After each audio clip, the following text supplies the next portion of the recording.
Não se preocupe, então não é só ter a resposta na ponta da língua, é ter a certeza que a resposta está certa.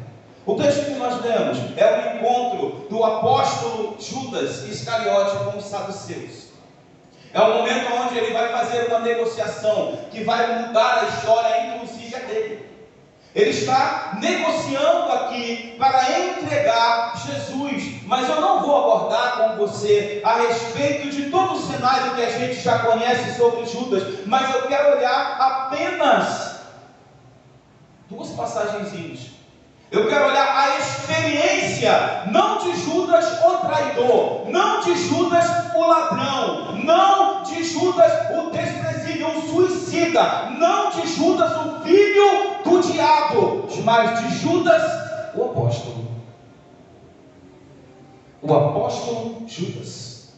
Porque ele é escolhido por Jesus, ele é selecionado por Jesus na comissão dos 12, e a Bíblia diz para nós que essa escolha aconteceu depois de uma noite inteira de oração. Jesus não escolheu nenhum dos 12 a esmo, ele sabia o que estava fazendo. Então eu quero olhar para você, para o apóstolo Judas, porque ele precisou responder a uma pergunta que nós vamos precisar responder e parece que muito breve. Ele respondeu uma pergunta que tem pessoas que hoje estão respondendo. Eu quero olhar para o apóstolo Judas. Se Simão Pedro não fosse um dos apóstolos de Jesus, nenhum outro apóstolo teria um nome tão citado no Novo Testamento quanto Judas. Judas Iscariote é o mais citado depois de Pedro. E são várias as passagens que vão envolver a história deste homem. São várias as passagens. E é interessante que, naquela época, era bonito, era brilhante, era honroso você ter um nome chamado Judas, porque Judas significa aquele que louva, significa louvado, louvador. Então era bonito, tanto que Maria, a irmã de Jesus, a mãe de Jesus, ela tem um filho chamado Judas, que é o que escreve a carta. Depois do que Judas comete, nunca mais você ouve alguém ser chamado de Judas. Aconteceu recentemente aqui no Rio de Janeiro mesmo. Um pai quis colocar o nome do filho de Judas Tadeu, em homenagem ao santo padroeiro do seu time. E eles usaram, o cartório usou o princípio da dignidade humana para dizer: esse menino não pode ser registrado com esse nome, porque ele nunca mais vai deixar de sofrer bullying, nunca mais vai ter paz. Judas não é um nome bom para se colocar em uma criança. Aconteceu no Rio de Janeiro, não tem 3 anos isso. Mas quando nós olhamos o apóstolo Judas, nós vamos ver que não existe uma separação, não existe uma tratativa específica para 11, não existe. Jesus, ele trata dos 12 de uma mesma forma, ele trata dos 12 em uma mesma igualdade, sendo que ele mesmo já sabia, como ele já colocou: eu escolhi 12, no entanto um de vocês é um demônio. Olha o que ele está falando. Jesus está dizendo: eu escolhi 12, mas não pense que eu estou enganado, não pense que você está me passando a perna, não pense que está passando despercebido. Eu sei que na verdade eu não tenho 12, eu tenho 11 mais 1. Não pense que está passando despercebido, não pense que eu não estou vendo, não pense que o meu amor, a minha graça e a minha misericórdia cegam as minhas vistas para quem você é. Eu escolhi 12, mas eu sei que na verdade são 11 mais 1. E Jesus segue a tratativa com seus discípulos até que em Lucas capítulo 9, quero te convidar para olhar comigo rapidinho. Lucas capítulo 9, vai acontecer um fato interessante, que eu já quero olhar para uma característica desse apóstolo Judas. Lucas capítulo 9, um texto até acordado pelo nosso presbítero Wagner tem pouco tempo. No seu verso 1 ele vai dizer assim: e convocando os seus 12 discípulos, discípulos, Lucas capítulo 9, verso 1. E convocando seus 12 discípulos, está ali, ó. E convocando seus 11 discípulos mais um, deu-lhes autoridade para os 11 e poder para os 11 sobre todos os demônios e para curarem enfermidades. É isso que o texto diz? Sim ou não? O que o texto diz? E convocando seus 12 discípulos, deu-lhes autoridade e poder sobre todos os demônios e para curarem enfermidade.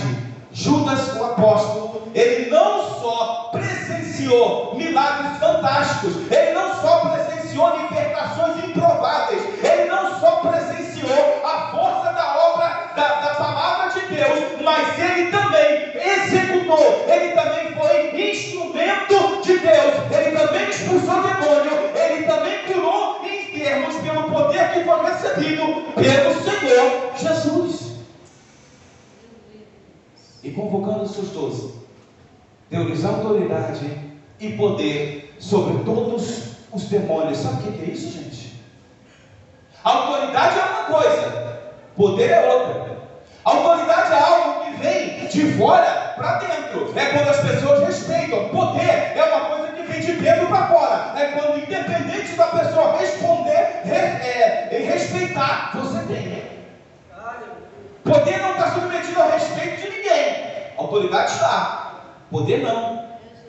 Então autoridade e poder é você estar passando, é você estar caminhando, e o reino das trevas abrindo passagem para você, e o reino das trevas saindo de perto, e o reino das trevas se encostando de banda para você passar. É como acontece com Paulo, quando os filhos de Seva vão tentar expulsar o demônio, eles chegam para ele e diz: conjuro em nome do Jesus que Paulo prega. O demônio olha e diz: pega o livro dos inimigos aí. Vamos olhar aqui. Jesus está aqui. Eu conheço. Paulo também. E vocês quem são? Autoridade sem poder? Não. Levaram a coça e saíram correndo despidos. Mas é interessante que o demônio diz: eu conheço a Jesus e bem sei quem é Paulo. Conheço a Jesus e bem sei quem você é. Isso é a autoridade e o poder que estava sobre os 12 discípulos, que inclui o discípulo Judas. Autoridade e poder. Sai de perto que Judas está chegando. Vamos lá. Na porta, olha. E diz: vou nada. A obreira Adriana está lá pegando fogo. Vou lá nada. É você dizer: vamos naquele lá, vamos, e os demônios se levantam todo, e quando chega naquele lá, o demônio chega da porta, e olha, não, a missionária Cátia acabou de sair daqui, vou entrar nada. Autoridade e poder é a tua própria presença, é a própria presença dele na sua vida, colocando os demônios no seu devido lugar. É a própria presença de Deus na sua vida, olhando para a enfermidade e dizendo: você dominou esse corpo até agora, a partir de agora, bate em retirada, porque o representante da presença de Deus está neste lugar. Jesus está aqui. Autoridade e poder sobre demônios e para curar enfermidades. Esse é o apóstolo Judas. Olha o verso 6 comigo no capítulo 9. E saindo eles, Lucas 9, 6. E saindo eles, percorreram todas as aldeias, anunciando o Evangelho e fazendo cura por toda a parte. Eles quem? Eles quem? Alguém falou certo aí. Os discípulos. E saindo eles, percorreram todas as aldeias. Há uma separação aí, gente. Esse ele engloba os 12, inclusive o apóstolo Judas. E saindo eles e percorrendo todas as aldeias, primeiro, anunciando o Evangelho. Então, eu tenho alguém que tem poder sobre os demônios, eu tenho alguém que tem poder para curar a enfermidade, e eu tenho alguém que é pregador do Evangelho. Ele sai por aí pregando o Evangelho de Cristo Jesus. E sabe o que acontece quando você prega o Evangelho de Cristo Jesus? Você se enche. Porque Jesus tem uma coisa interessante. A Bíblia diz que Deus é amor. E Jesus diz que Ele e o Pai são um. E quando você olha para o amor, o que você entende? O amor que você retém para você, você perde. O amor que você retribui, você ganha. Então, quando a Bíblia diz que Deus é amor e que Jesus e o Pai são um, sabe o que a Bíblia está dizendo a respeito de Jesus? É que Jesus é igual ao amor. Quanto mais você dá, mais você tem. Quanto mais de Jesus você der, mais de Jesus você vai ter. Alguém aqui já pegou apego por mensagem? Tu já, que eu sei, que eu conheço a história. O presbítero Leandro, então, amém. Você prega uma mensagem assim, você começa a estudar, aí você começa a estudar e fala, meu Deus, olha. Aí você se empolga com a mensagem e vai aprofundando. Pensou quando eu lembrar, né? E vai aprofundando a mensagem, vai aprofundando. E você escreve, e você estuda a mensagem. Aquilo te gera um carinho tão grande. Aí você fica agarrado naquela mensagem. Aí você chega, e você está na rua. Aí chega uma pessoa só chorando perto de você. E aí você encosta naquela pessoa, e você começa a descer essa mensagem que Deus te deu. Você começa a descer essa mensagem que Deus te deu. E você entrega toda essa mensagem para uma pessoa na rua. E quando você entrega essa mensagem para essa pessoa na rua, você sai com um sentimento de missão cumprida, de dever cumprido. Só que o teu coração, na verdade, o que o coração do homem pensa é: poxa, eu pensei que era uma mensagem para a multidão, eu achei que eu ia ter uma oportunidade no meio para 2.000 pessoas, pelo conteúdo da mensagem que Deus colocou no meu coração. Você pregou essa mensagem para uma só, aí você sai pensando, mas você reluta contra esse sentimento, porque você sabe que isso não é de Deus, isso é vaidade. Aí você sai, quando você chega em casa, você senta, você é visitado pelo Espírito Santo de uma forma tão... Glória a Deus, aleluia! Você recebe uma visita do Espírito Santo tão íntima, tão forte, tão próxima, que ele prega uma mensagem ainda mais linda para o teu coração e diz: toma aqui, filho, olha, essa mensagem aqui para você, mostrando para nós que Jesus é assim. Quanto mais você dá, mais você tem. E você entende que não é para a quantidade de público, mas para o impacto que a mensagem gerou em você. As melhores mensagens, as mensagens mais impactantes da tua vida, você não vai pregar ela para ninguém. Para ninguém. Eu tenho mensagens esboçadas aqui na minha Bíblia, que quando eu fechei o esboço, o Espírito Santo falou: guarda, é só com você.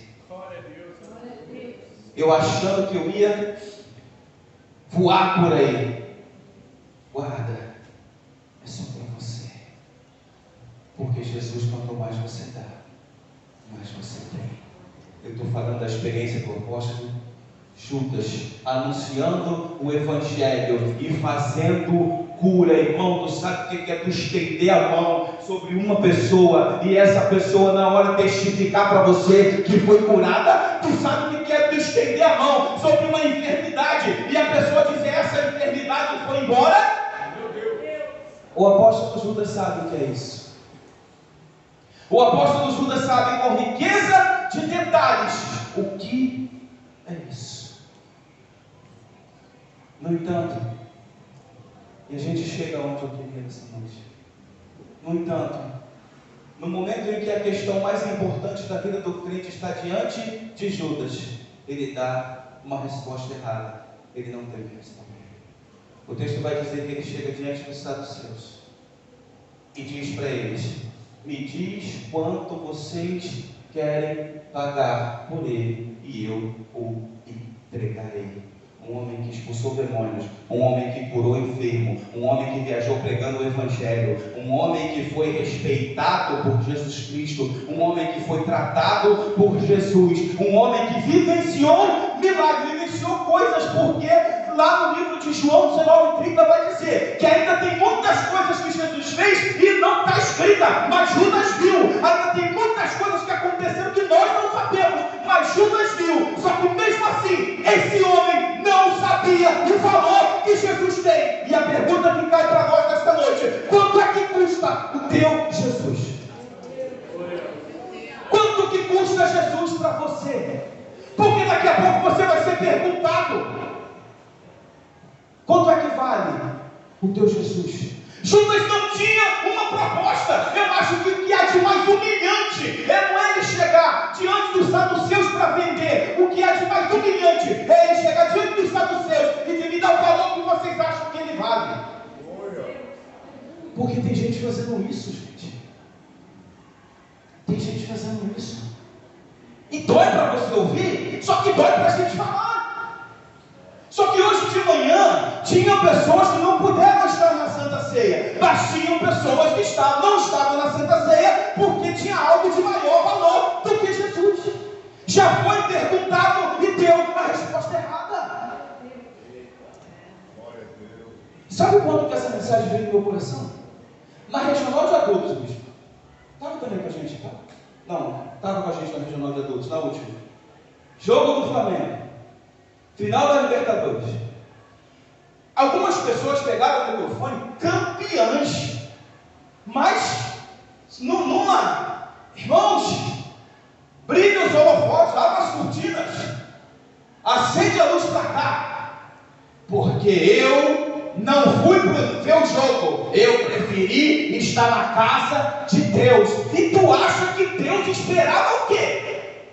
Você acha que Deus se sente como se nós estivéssemos fazendo uma grande coisa? Deixar de assistir uma final para estar na igreja? O que tu acha que Deus espera de você? Qual é o valor que você tem para Jesus? Antes de você responder para você quanto ele vale, é só você analisar quanto você vale para ele. Qual é o valor do teu Jesus? Tem pessoas que Jesus custa a vida e elas pagam. Tem pessoas que Jesus custa a convivência com a família, precisa viajar para pregar o Evangelho e elas pagam.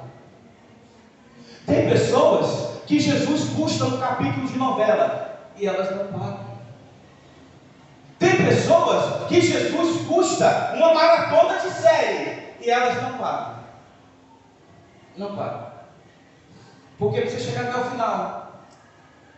Ah, mas são 12 blocos, cada uma com 14 capítulos, cada capítulo com 1 hora. Então, eu preciso dedicar tempo para eu poder chegar logo até o final. Para quê? Para voltar a ir para a igreja normalmente. E quando maratona a série toda, aí fica naquela: eu não vou para a igreja porque eu vou ficar com a cabeça pensando no que aconteceu na série.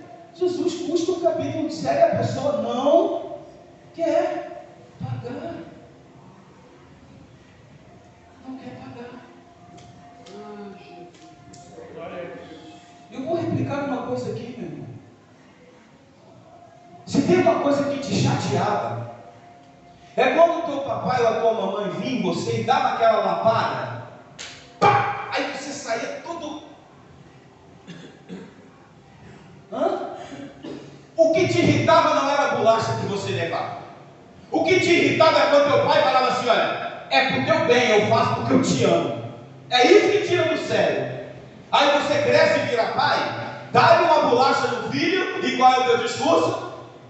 Não mente, é pro seu bem, eu faço porque eu... Então, mas quando na relação da bolacha eu entro com a mão, o texto ajuda. Agora, quando eu entro para outra parte, o texto incomoda. Então, se você vai ficar chateado, é muito bom. É muito bom você ficar chateado e se incomodar. Mas isso só ajuda se você olhar para dentro de você e ver se aquilo que te chateou não tem um fundo de verdade. Por isso que Deus está falando contigo nessa noite. Você sabe qual é o valor que Jesus tem para você? Quanto vale o teu Jesus? Porque o texto vai dizer que quando Judas está ali conversando com Jesus, o texto vai dizer que quando ele vai e faz o que você tem que fazer, o diabo entra nele. O diabo só entra em Judas depois que Jesus já aponta o que ele vai fazer, que Jesus já denuncia. E Judas perde talvez o evento mais lindo de Jesus com seus discípulos. Ele perde a última ceia. Você sabe por que isso incomoda? Porque a igreja do Senhor Jesus não está vivendo os últimos dias, e deveria. Tem gente que provavelmente hoje perdeu a última ceia. E Jesus chega para eles no final: eu vou falar disso sem chorar. Eu vou. Dessa vez eu vou conseguir falar sem chorar. Jesus está angustiado por tudo que está por vir. Ele olha para os seus discípulos, depois da Santa Ceia, e diz para eles: vamos cantar um louvor.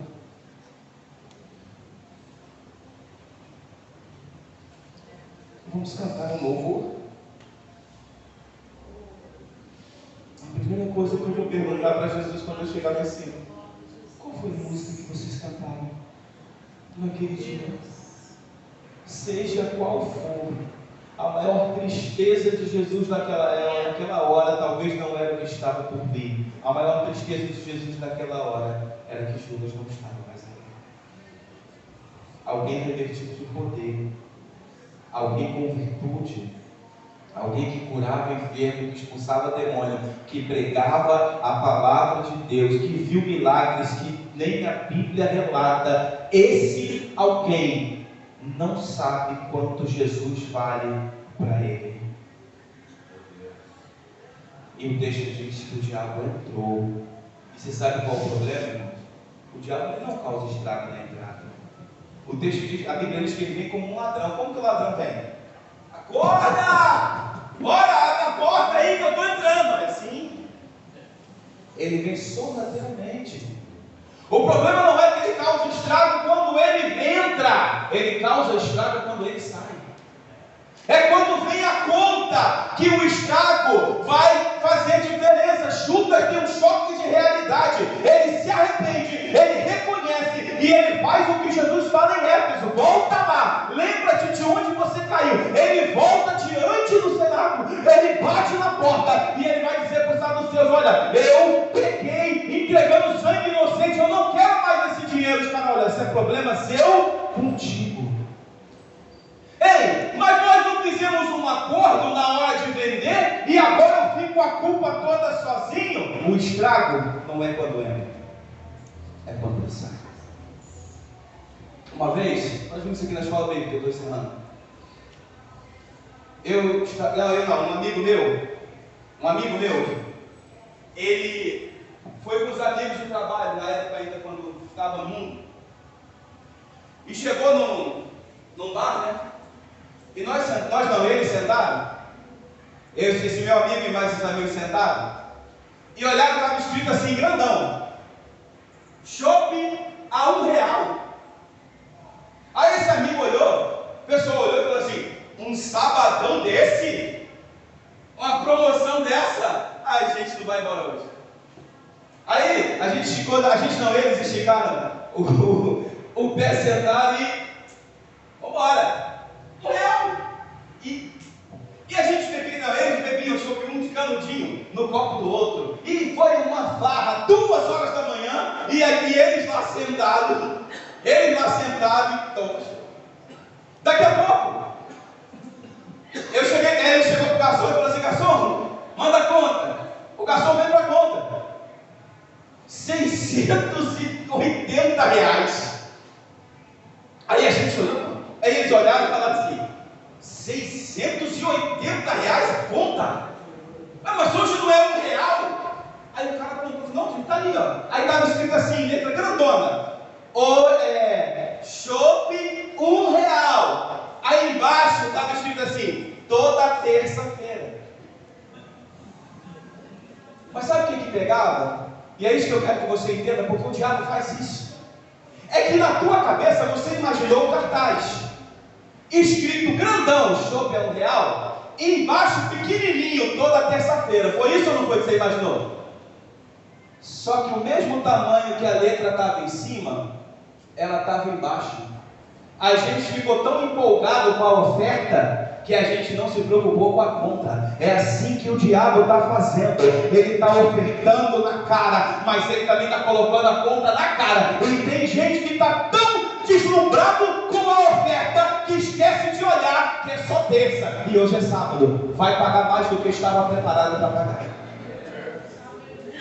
Vai pagar mais do que estava preparado para pagar, porque o problema não é quando ele entra, o problema é quando ele sai. Então, há uma reflexão e um aviso para nós encerrarmos nessa noite. A reflexão que fica é: quanto custa Jesus para você? O aviso que fica é: cuidado com a conta. Ela pode ser maior do que você está disposto a pagar. Que Deus abençoe. Glória a Deus.